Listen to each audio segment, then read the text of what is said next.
I am the admin director of Spike Theatre.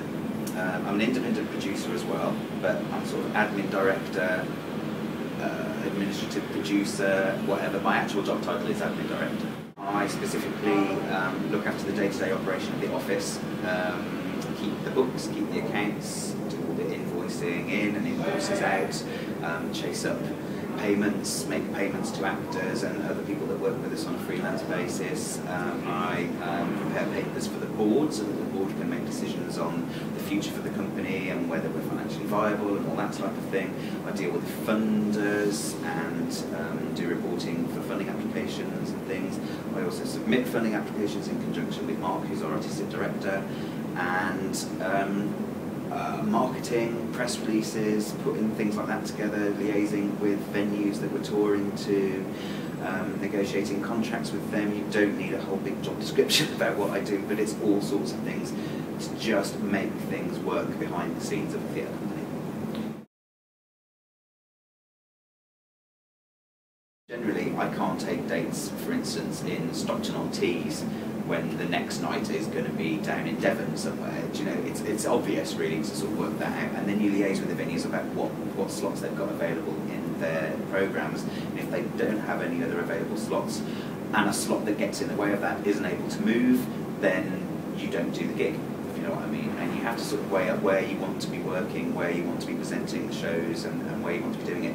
That's all quite easy, but getting the show booked and getting the promoters on the phone to discuss the work is the most difficult aspect of that. So liaising and putting dates on it all in the first place can be difficult and tedious, leaving messages for people and sending out emails and various things and getting them to take the hook on the show.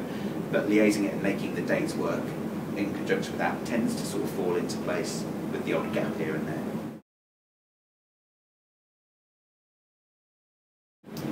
My first experience of theatre was probably panto in the Midlands when I was little.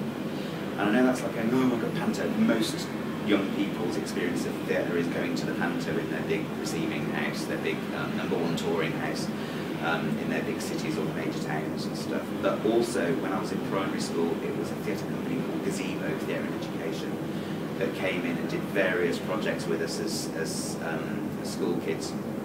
And I was always really intrigued by that, and they also did pantos in venues as well, and we got taken out on school trips to see their sort of small-scale pantos.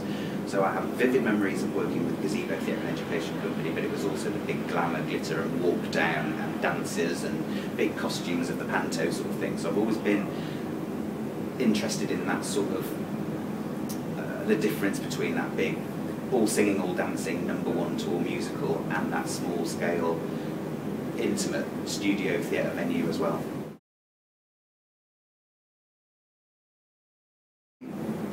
For the career I'm in now, I did a degree in drama and film studies, but before that from school I trained in fashion and then had a couple of years out because I realised that I wanted to sort of work in theatre, so I volunteered for some small-scale touring theatre companies as a sort of work placement type thing and did various work. One of those was Gazebo Theatre and Education Company that I first experienced at school.